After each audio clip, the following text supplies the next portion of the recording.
शेवटी कुठे ना कुठेतरी इंटरनॅशनल गुंतवणुकीचा एक संबंध यायला लागला आहे. आणि ग्लोबलायझेशन आता ट्रम्प यांच्या कृपेमुळे कदाचित सगळं उलटं होत चाललंय. म्हणजे मग ह्या सगळ्या कारणांमुळे इंटरनॅशनल इन्व्हेस्टिंग नक्की फायद्याचं ठरू शकतं हे माझ्या लक्षात आलंय. अशा वेळेस मला फॉरेन करन्सीमध्ये इन्व्हेस्ट केलं असेल मी तर मला इन्फ्लेशन हेज पण मिळतं. अशा वेळेस मला फॉरेन करन्सीमध्ये इन्व्हेस्ट केलं असेल मी तर मला इन्फ्लेशन हेज पण मिळतं. गुंतवणूकदारांमध्ये म्युच्युअल फंड झालं, आता PMS पण झालं, पण मला आता इंटरनॅशनल हवं आहे.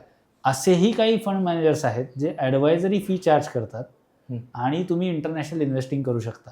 फॉरेन इन्व्हेस्टिंगमध्ये आज अखेरीस मला यातली कुठलंही नॉलेज नाही. डायरेक्ट इन्व्हेस्टिंगमध्ये इन्व्हेस्टमेंट म्हटलं इंटरनॅशनल की US समोर येतं, पण USच नाही तर चायना, जपान आणि युरोपमध्ये देखील तुम्ही गुंतवणूक करू शकता.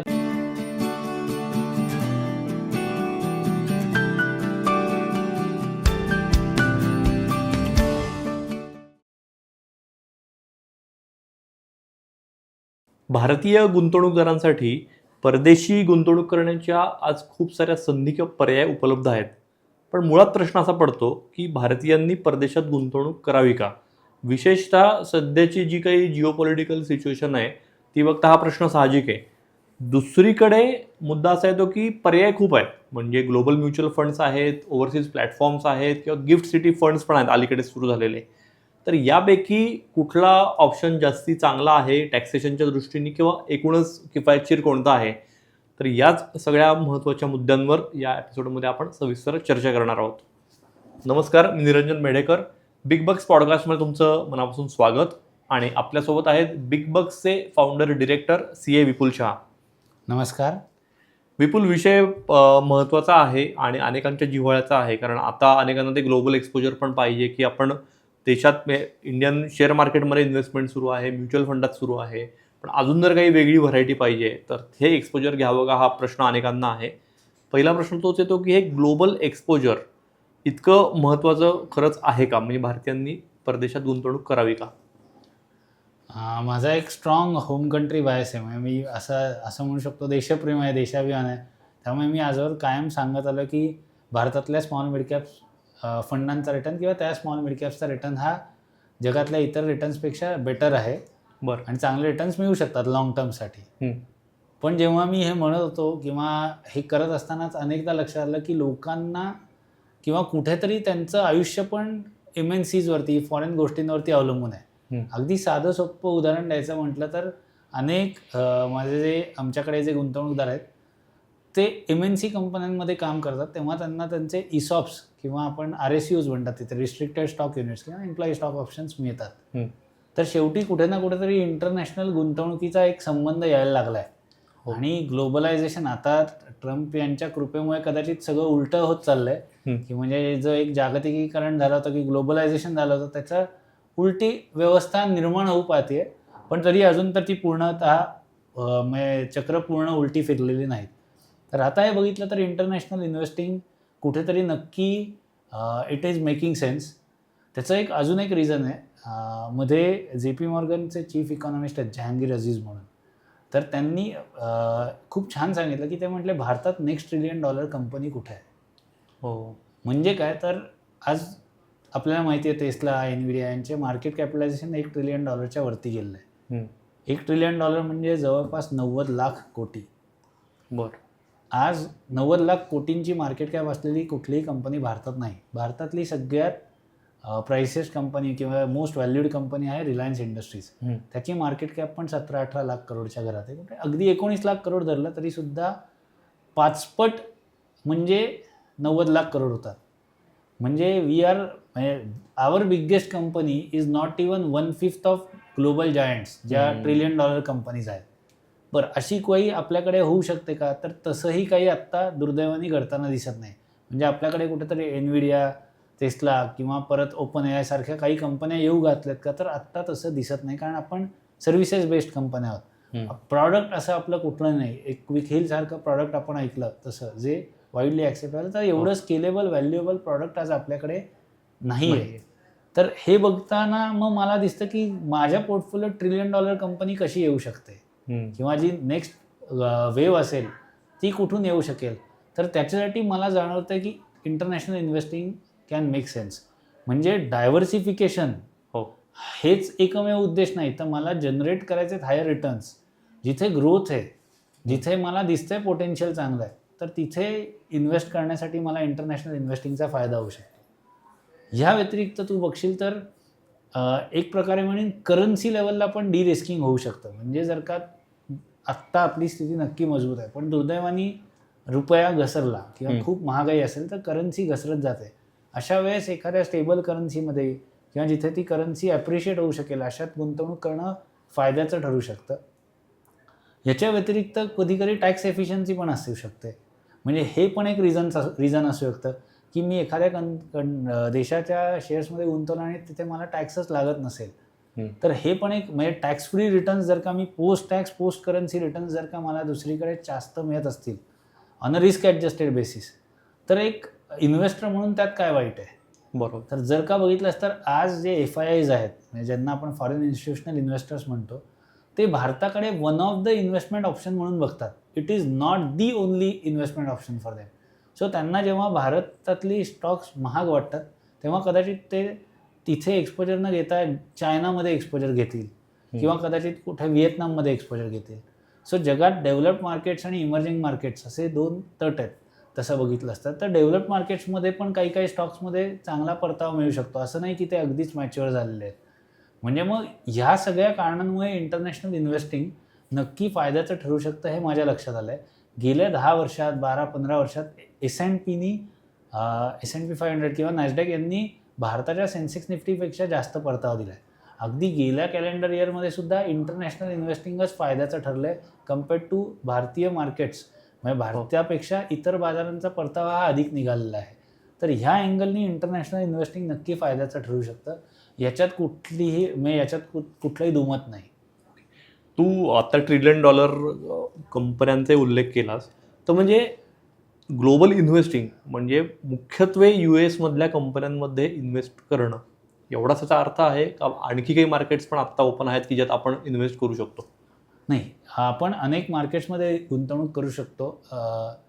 जसं आपल्याकडे झिरोदा आहे तशी अनेक किंवा इतर काही कंपन्या असतील तसे अनेक ऑनलाईन ॲप्स आहेत. इंडमनी किंवा अजून पण काही आहेत. म्हणजे मी एक नाव सांगतो म्हणजे तेवढंच नाही तर आपण इतर ॲप्स पण आहेत. त्यांच्या थ्रू तुम्ही इंटरनॅशनल इन्व्हेस्टिंग करू शकता. ते प्लॅटफॉर्म्स किंवा ती ॲप तुम्हाला वाईड रेंज ऑफ स्टॉक्समध्ये गुंतवणूक करण्याचा पर्याय निर्माण करून देतात. आता या व्यतिरिक्त ग्लोबल फंड्स पण आहेत. म्हणजे म्युच्युअल फंडांमध्ये देखील असे ऑप्शन आहेत. फीडर फंड्स नावाचा प्रकार आहे. म्हणजे काय तर मी रुपयांमध्ये गुंतवणूक करणार. एक्झाम्पल सांगतो की फ्रँकलिनचा US फीडर फंड आहे. मी इथे फ्रँकलिनच्या फंडात 10,000 रुपये टाकले, त्याच्याकडे असे हजारो करोड गोळा झाले.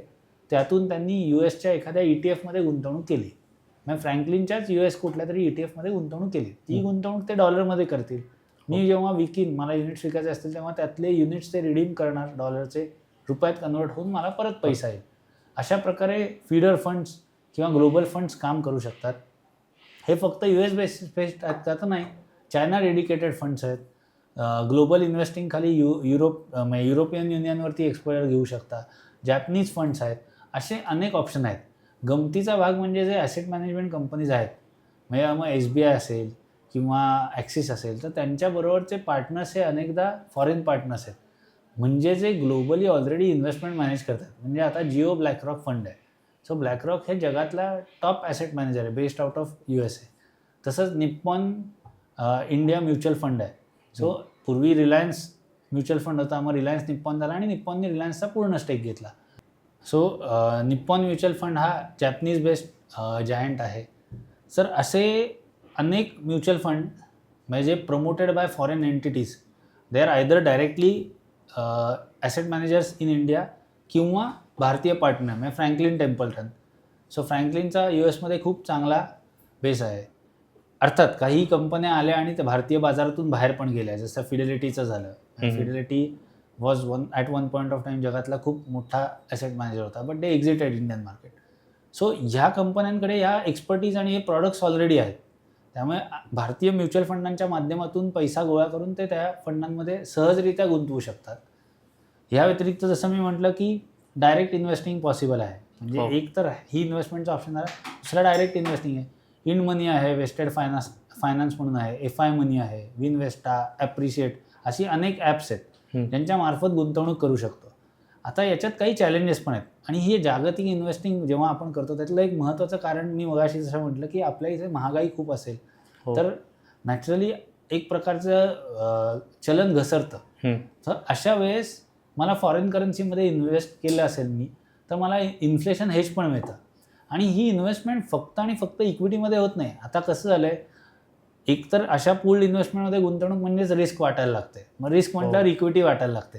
तर ह्यामार्फत फक्त आपण त्यामध्येच गुंतवणूक करू शकतो असं नाही, तर ग्लोबल ॲसेट्स म्हणजे ग्लोबल बॉन्ड फंड्समध्ये इन्व्हेस्ट करू शकतो, ग्लोबल रिअल इस्टेट ऑप्शन्समध्ये इन्व्हेस्ट करू शकतो. असं कुठेही रिस्ट्रिक्शन नाही. परंतु अनेकदा ते पचनीच पडत नाही म्हणून आपण इक्विटी ऑप्शनकडे जास्त खेचले जातो. मग आता ह्या ॲप्स थ्रू मला large universe of stocks available आहे. म्हणजे प्रिडॉमिनंटली हे सगळं US बेस्ड असलं तरीसुद्धा मला ग्लोबली इन्व्हेस्टमेंट करणं शक्य आहे. आणि ज्या प्रकारे भारतात एक आर्थिक साक्षरता निर्माण झाली आहे, गुंतवणूकदारांमध्ये म्युच्युअल फंड झालं, आता PMS पण झालं, पण मला आता इंटरनॅशनल हवं आहे. राईट. मग AIF तर त्याच्यात आलेच, अल्टरनेट इन्व्हेस्टमेंट फंड्स आले, तसंच आता SIF आलंय. पण असे अनेक प्रकारे गुंतवणूक करता येते. महत्त्वाचं म्हणजे ह्याचे रेग्युलेशन्स पण वेगवेगळे आहेत. जेव्हा तुम्ही म्युच्युअल फंडां थ्रू गुंतवणूक करत असाल तर रेग्युलेटर SEBI ऑब्व्हियसली पिक्चरमध्ये येईल आणि मग ते फंड शेवटी दुसऱ्या देशांमध्ये गुंतवणूक करताना तिथली रेग्युलेशन्स ॲप्लिकेबल होतील. तुम्ही डायरेक्ट गुंतवणूक जेव्हा करता तेव्हा तुम्ही त्या प्लॅटफॉर्म्स थ्रू गुंतवणूक करताय आणि मग त्याचं टॅक्सेशन एक वेगळं राहील, कारण ते फॉरेन सिक्युरिटीजमध्ये तुम्ही लिस्टेड फॉरेन सिक्युरिटीजमध्ये इन्व्हेस्ट करताय. मग मोर दॅन 2 इयर्सचा होल्डिंग पिरियड वगैरे हे सगळं बघितलं जाईल शॉर्ट टर्म लॉंग टर्मसाठी. आता बऱ्याचदा त्याच्यात पॅरिटी आणली आहे. मध्ये ते इंटरनॅशनल इन्व्हेस्टमेंट फंड्स म्हणजे इंटरनॅशनल फंड्स हे डेट फंडासारखे ट्रीट केले जायचे. आता त्यामध्ये टॅक्सेशनमध्ये एक प्रकारचा फरक केला की 2 वर्षानंतर त्याला लाँग टर्म ट्रीट केलं जाऊन तुम्हाला त्याप्रमाणे 12.5% टॅक्स भरायला लागेल. डायरेक्ट जेव्हा इन्व्हेस्ट करतो आहे आपण म्हणजे या ॲप्स थ्रू, असेही काही फंड मॅनेजर्स आहेत जे ॲडवायझरी फी चार्ज करतात आणि तुम्ही इंटरनॅशनल इन्व्हेस्टिंग करू शकता.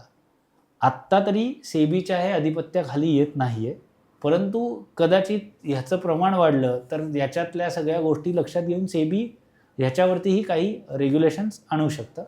तर अशा वेगवेगळ्या माध्यमातून इंटरनॅशनल इन्व्हेस्टिंग पॉसिबल आहे.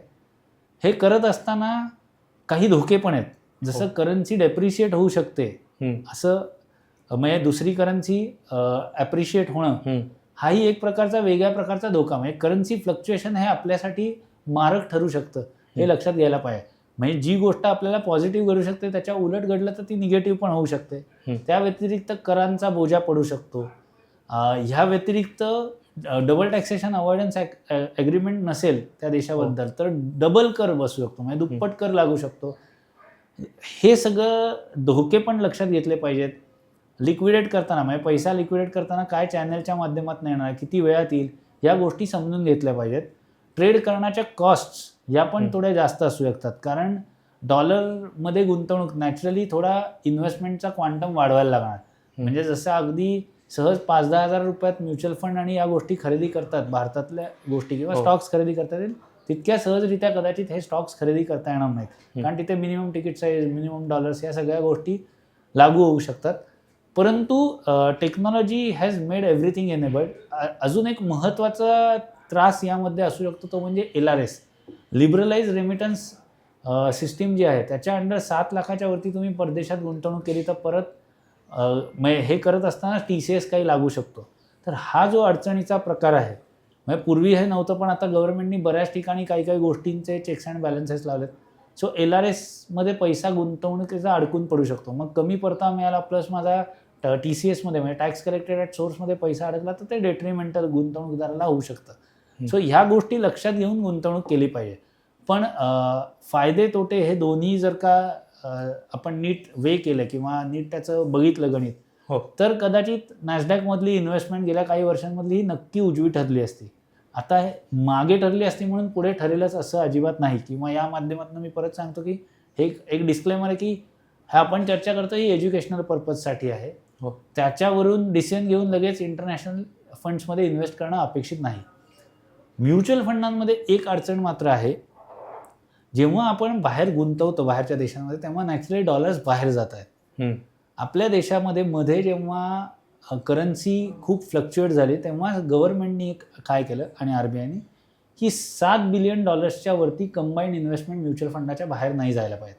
सो इंडस्ट्री लेवलला $7 बिलियन एक कॅप टाकली आणि त्याच्यावरती अजून $1 बिलियन त्यांनी एक फ्रीडम दिलं. सो ही कॅप कंटिन्युअस हिट होत असल्यामुळे अनेक फंडांच्या माध्यमातून आत्ता बाहेर गुंतवणूक करणं शक्य होत नाही आहे. मग अनेकदा SIP ते अलाउड करतायत, पण तिथेही आता कुठे कुठे असं आलंय वर्डिक्ट की तुम्ही या फंडामध्ये आता SIP पण करू शकत नाही. सो जरी इंटरनॅशनल इन्व्हेस्टिंग आवश्यक असलं तरी म्युच्युअल फंडा थ्रू इन्व्हेस्टिंग इतकं सहज साध्य राहिलेलं नाही. बरोबर. मग अल्टरनेट काय आहे, तर तुम्ही डायरेक्ट गुंतवा. मग त्याच्यात अडचण काय आहे, तर डायरेक्ट गुंतवताना मला एक्सपर्टीज नाही. मग तिथे काही फंड मॅनेजर किंवा ॲडवायझर्स तुम्हाला सपोर्ट करू शकतात. अर्थात तुम्हाला याची पूर्ण माहिती घेऊनच यामध्ये पडलं पाहिजे. मग अजून एक समर्थ पर्याय उभा राहिला तो गिफ्ट सिटीचा. बरं, तिकडेच मी येणार होतो. आपण एक थोडीशी रिव्हिजन करतो. आत्तापर्यंत जे सांगितलंस तर मेन आत्ता जे काही 3-4 पर्याय दिसत आहेत, एक तू म्युच्युअल फंडचा उल्लेख केलास ते आहे किंवा गिफ्ट सिटी आहे, तर हे नेमके पर्याय कोणकोणते दिसत आहेत आत्ता जर मला फॉरेनमध्ये इन्व्हेस्ट करायचं असेल तर? मी 3 महत्त्वाचे पर्याय सांगेन. एक तर म्युच्युअल फंड, दुसरं डायरेक्ट इन्व्हेस्टिंग आणि तिसरं आहे ते गिफ्ट सिटी थ्रू इन्व्हेस्टिंग. असे 3 आपण गुंतवणुकीचे पर्याय धरू भारतीय गुंतवणूकदारांसाठी. जो NRI असेल किंवा आउटसाईड कंट्री असेल त्याला US मध्ये बसून इंडिया फीडर फंड मिळू शकत असेल, हे लक्षात घे. पण मला भारतात बसून काय ॲक्सेस आहे तर या 3 गोष्टींचा आहे. Someone else sitting in Europe, Australia, त्यांना तिथे फॉर एक्झाम्पल मॅक्वेरी म्हणून एक मोठी प्रतिथयश कंपनी आहे ऑस्ट्रेलियामध्ये, कदाचित ते इंडिया डेडिकेटेड प्रॉडक्ट त्यांनी लॉन्च केलं असेल. त्याचं रेग्युलेशन ऑस्ट्रेलिया आणि कदाचित काही गोष्टी सेबी करत असेल, पण ते प्रॉडक्ट मी माझ्या गुंतवणूकदारांना ऑफर करू शकत नाही. म्हणजे भारतीय गुंतवणूकदारांना त्याद्वारे ॲक्सेस नाही आहे. हां, पण मी सिंगापूर बेस्ड आहे, तर सिंगापूर थ्रू टेमसेक किंवा यांच्या होल्डिंग्स थ्रू काही आहे का, ती पॉसिबिलिटी बघता येईल. एक पार्टिसिपेटरी नोट नावाचा प्रकार होता, त्यामार्फत अनेकदा NRI गुंतवणूक करायचे. अशी अनेक माध्यम आहेत. पण मी आज भारतातल्या रिटेल गुंतवणूकदारांच्या संदर्भात आपण चर्चा करत असू तर इंटरनॅशनल इन्व्हेस्टिंगसाठी 3 ऑप्शन्स आहेत महत्त्वाचे. जे मी म्हटलं सर की म्युच्युअल फंड एक रूट आहे, गिफ्ट सिटी हा दुसरा रूट आहे आणि डायरेक्ट इन्व्हेस्टिंग हा तिसरा रूट आहे. प्रत्येक रूटचे काही संभाव्य फायदे आहेत आणि काही तोटे आहेत. प्रत्येक रूटमधलं टॅक्सेशन आणि लिगॅलिटीज वेगळ्या असू शकतात, असतीलच असं नाही. मी जस्ट सांगतो की तुम्ही समजून घेतलं पाहिजे. रेग्युलेटर वेगळे आहेत. म्हणजे हा एक गमतीशीर भाग आहे की IFSC मध्ये म्हणजे इंटरनॅशनल फायनान्स सर्व्हिस सेंटर जी गिफ्ट सिटी आहे त्याच्यामधले रूल्स अँड रेग्युलेशन वेगळं आहे. तिथे एकच रेग्युलेटर आहे. व्हेरॅज तुम्ही म्युच्युअल फंडांमध्ये गुंतवणूक करता तेव्हा सेबी, RBI अजून ज्या काही सर्व म्हणजे कॅपिटल मार्केट म्हणून सेबी येईल, पण बँकिंग क्षेत्र आलं, सगळ्या गोष्टी आल्या, तर मल्टिपल रेग्युलेटर्स इन्व्हॉल्व्ह होणार आहेत. इथे तसं नाही आहे. IFSC मध्ये गिफ्ट सिटीमध्ये एकच रेग्युलेटर आहे, त्याच्याच मार्फत आपल्याला गुंतवणूक करायची आहे. मग IFSC मार्फत आउटबाउंड इन्व्हेस्टमेंट आहे, तशी इनबाउंड पण आहे. आत्ता आपण इनबाउंड ही आपल्या चर्चेचा विषय नाही, पण आउटबाउंड इन्व्हेस्टमेंट करताना मग हे सर्व ॲसेट मॅनेजमेंट कंपनीज आहेत, ते तिथे त्यांची प्रॉडक्ट्स गिफ्ट सिटीमध्ये उपलब्ध करून देतात, ज्यांना तुम्ही सबस्क्राईब करू शकता. IFSC मधली गुंतवणूक ही डॉलर टर्म्समध्ये होते. फरक एक लक्षात घे, चलनाचा फरक पण आहे. मी म्युच्युअल फंडामार्फत गुंतवणूक करतो तेव्हा ती रुपयांमध्ये गुंतवणूक होते. मी डायरेक्ट इन्व्हेस्ट करतो तेव्हा ती डॉलर्समध्ये होती. मग तिथे मला करन्सी कन्व्हर्जन, ते बँकिंग जे काही पेमेंट गेटवेज असतील ते सगळं गणित करायला लागेल. तिथल्या KYC सगळ्या गोष्टी करायला लागतील. म्युच्युअल फंडात मला वेगळी KYC नाही, मी ऑलरेडी गुंतवणूकदार आहे. इकडे मला वेगळं काय काय कंप्लायन्स असेल तो करायला लागेल डायरेक्ट इन्व्हेस्टिंगमध्ये. जसं मी म्हटलं IndMoney ॲप आहे, इन्व्हेस्ट आहे किंवा बाकी जे काही कंपन्या आहेत, FI मनी किंवा या सगळ्या तुम्ही करू शकता. जी गिफ्ट सिटीसाठीचं परत सेटअप, अकाउंट सेटअप करणं वेगळं आहे, कारण ती इन्व्हेस्टमेंट ही परकीय चलनामध्ये होते. परत it is always in other currency. So हे अकाउंट सेटअप करणं आवश्यक होतं. मग कर प्रणाली परत वेगळी. कुठे LRS. आता जेव्हा म्युच्युअल फंडात गुंतवणूक करतो म्युच्युअल फंडा थ्रू, तेव्हा LRS लागू होणार नाही. तेव्हा तिथे TCSचा संबंध येणार नाही, टॅक्स कलेक्टेड ॲट सोर्सचा संबंध येणार नाहीये. परंतु गिफ्ट सिटी आणि डायरेक्ट इन्व्हेस्टिंगमध्ये मात्र तो येऊ शकतो, जर का तुमचं लिमिट, थ्रेशोल्ड लिमिट ब्रीच होत असेल तर. सो ह्या 2 गोष्टी महत्त्वाच्या ठरतात की तुमचं TCS काय होतं, कारण तो पैसा शेवटी परत ब्लॉक झाला. म्हणजे ते पण तुम्हाला लक्षात घेतलं पाहिजे. डिव्हिडंड्सच्या ट्रीटमेंट्स वेगळ्या असू शकतात. गिफ्ट सिटीमध्ये आलेला डिव्हिडंड वेगळा असेल, डायरेक्ट इन्व्हेस्टिंगमधल्या डिव्हिडंडची ट्रीटमेंट वेगळी असू शकते आणि म्युच्युअल फंडामार्फत IDCW जो ऑप्शन, इन्कम डिस्ट्रीब्युशन जे आपण म्हणू, आणि कॅपिटल विड्रॉल ऑप्शन. सो त्याचं ट्रीटमेंट वेगळी असणार आहे. गुंतवणूकदारांनी त्याला जे सुटेबल होईल त्याप्रमाणे त्याच्यावरती एक्सपोजर घ्यावं. पण मला कॉन्सन्ट्रेटेड फोकस्ड एक्सपोजर घ्यायचं आहे, मला फक्त एनव्हिडियाचा स्टॉक घ्यायचा आहे, तर मला पर्यायच नाही, मला फक्त डायरेक्ट इन्व्हेस्टिंग हाच एक पर्याय आहे. मग त्या दृष्टीनेच मला गुंतवणूक करायला लागेल. मला थोडा सुटसुटीत पर्याय हवा आहे. मग काही इंटरनॅशनल इन्व्हेस्टमेंट करणारे ETFs पण काढलेले आहेत. मग मोतीलाल ओसवाल सारख्या कंपन्या त्या गोष्टी देत आहेत. समजा असे ETF जे इथे अलाउड केलेत की जे तुम्ही INR मध्ये गुंतवणूक करणार, पण तो नॅसडॅक ETF, म्हणजे असं म्हणूयात की नॅसडॅकचा ETF INR डिनॉमिनेटेड, अशा गुंतवणुकीचे ऑप्शन्स पर्याय आपल्याला उपलब्ध होऊ शकतात. सो ह्या वेगवेगळ्या माध्यमांमार्फत आपण गुंतवणूक करू शकतो. डायरेक्ट इन्व्हेस्टिंगमध्ये कॉस्ट कमी असू शकते, वेरॅज तुम्ही जर का म्युच्युअल फंडां थ्रू गेलात तर cost of transacting might be higher, because त्याच्यात मिडलमन, फंड मॅनेजर, ही सर्व इकोसिस्टीम इन्व्हॉल्ड आहे. पण जे डायरेक्ट आहे ते चीप आहे म्हणून चांगलं आहे असं नाही, कारण तिथे रिसर्च तुम्हाला करायची आहे, सर्व्हिस तुम्हाला मिळणार नाही, या सगळ्या गोष्टी तुम्हाला स्वतःहून करायच्यात आणि मग गुंतवणूक करायची. मग या तिन्ही पर्यायांचा लेखाजोखा मांडूनच गुंतवणूकदारांनी इन्व्हेस्ट करावेत असं मी सांगेन. आणि अनेकदा गुंतवणूक ही रिअर मिररमध्ये असल्या किंवा मागे काय झालं बघून पुढे केलं जातं. आपण मागे काय झालं बघून कार चालवू शकतो का, तर नाही. सो नॅसडॅकनी गेल्या वर्षी हायएस्ट रिटर्न्स दिलेत म्हणून मी नॅसडॅकमध्ये गुंतवणूक करावी असं शक्यतो करू नये. इनफॅक्ट मी अनेकदा कॉन्ट्रेरियन कॉल्स लोकांना सांगतो की जेव्हा जे सेक्टर अंडर परफॉर्म करतं, ज्या सेक्टरकडे पैशाचा आत्ता ओघ नाही, अनेकदा ते सेक्टर कुठेतरी रिवाईव्ह होत असतं. आणि याच्या अपोजिट सेंटिमेंट जी मी मागे पण सांगितली, आत्ताही सांगतो की या रिसेंट मंथमध्ये जानेवारी महिन्यात 24,000 कोटी रुपये गोल्ड ETF मध्ये आलेत, जेव्हा गोल्ड लाईफ टाईम हायला पोहोचलाय. सो ह्या गमतीशीर गोष्टी घडत असतात. इन्व्हेस्टरचं बिहेवियर मॅनेज करणं खूप इम्पॉर्टंट आहे. त्याच्यासाठी त्यांनी योग्य त्या सल्लागाराचा सल्ला घ्यावा किंवा आपले एक डिसिप्लिनरी बॉक्स, म्हणजे शिस्तबद्धपणे आखणी करावी की मी इंटरनॅशनल इन्व्हेस्टिंग करीन, पण ते 5-10% वरती नाही, कारण त्याच्यावरती तुम्हाला कुठलाही कंट्रोल नाही. तुम्हाला त्या इकॉनॉमीची माहिती नाही, तिथे काय घडतंय याची माहिती नाही, नुसतेच प्राईस वर जात आहेत म्हणून तुम्ही गुंतवता, नंतर ते खाली यायला लागलं तर लक्षातच येत नाही की का खाली येत आहेत. तर ह्या गोष्टी लक्षात घेऊन तुम्ही गुंतवणूक केली पाहिजे.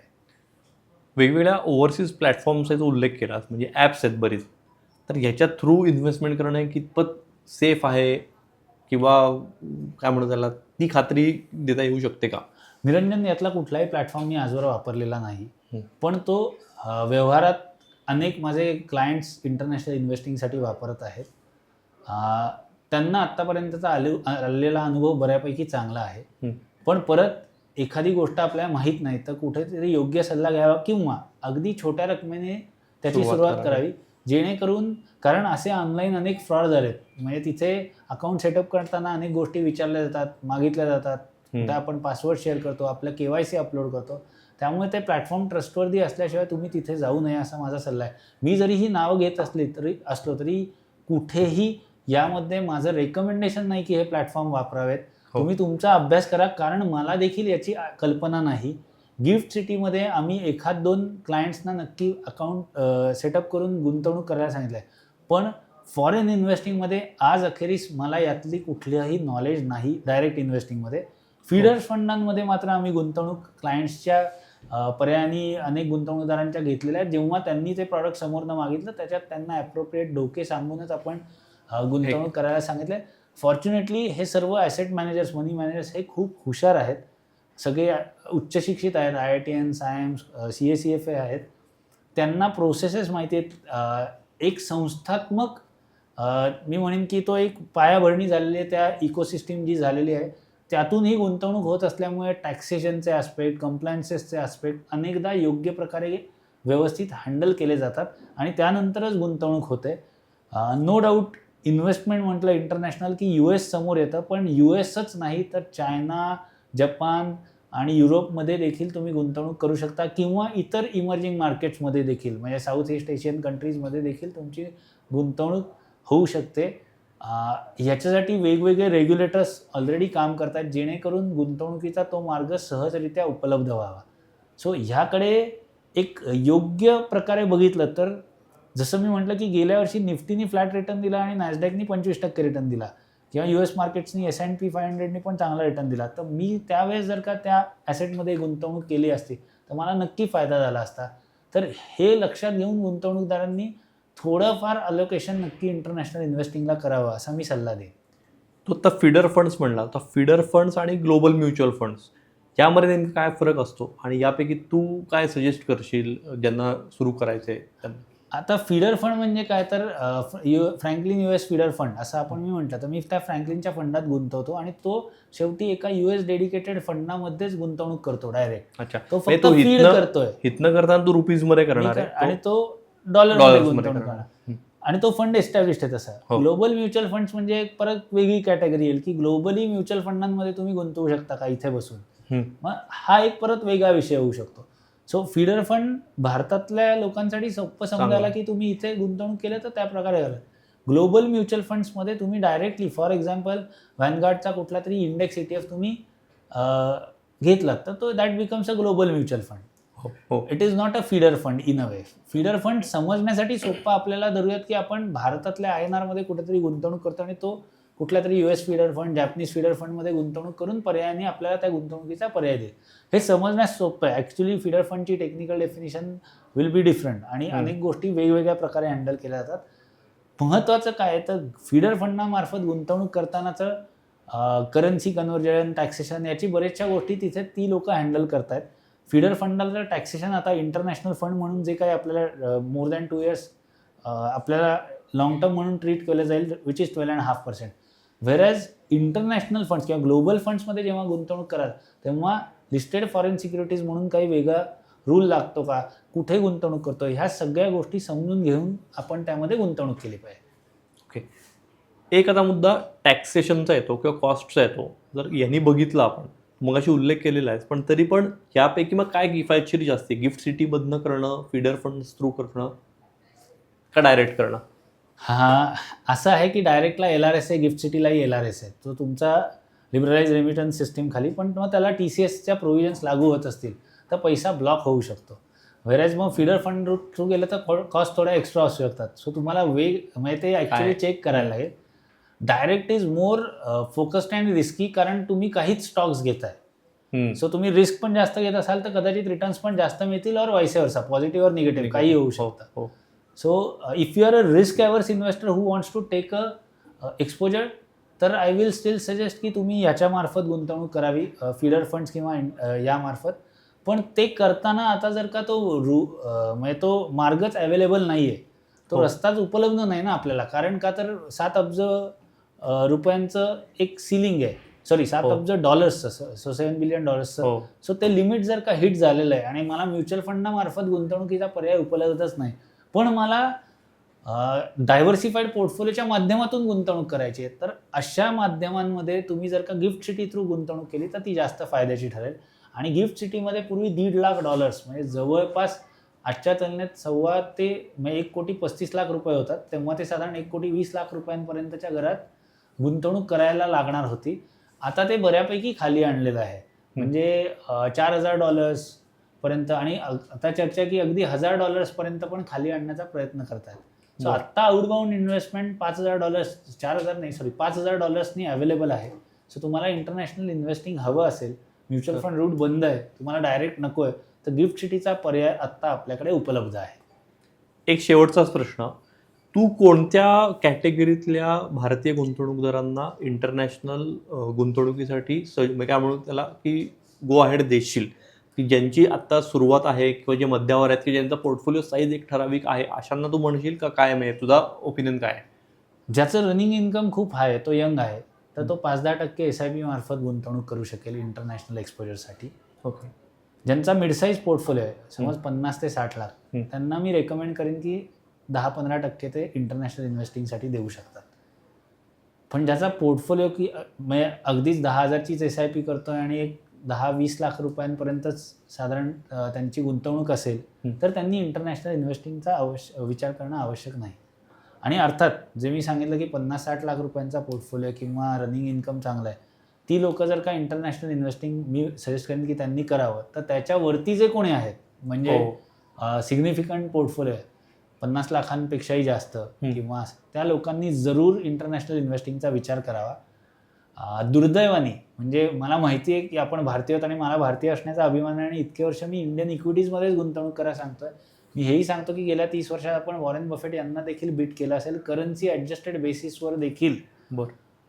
तरी देखील माझं हेच म्हणणं राहील की आज म्हणजे हे स्ट्रॉंग होम कंट्री बायस असून देखील मी सांगेन दुर्दैवाने आपल्याकडे नेक्स्ट $1 ट्रिलियन ऑपॉर्च्युनिटीज दिसत नाही आहेत.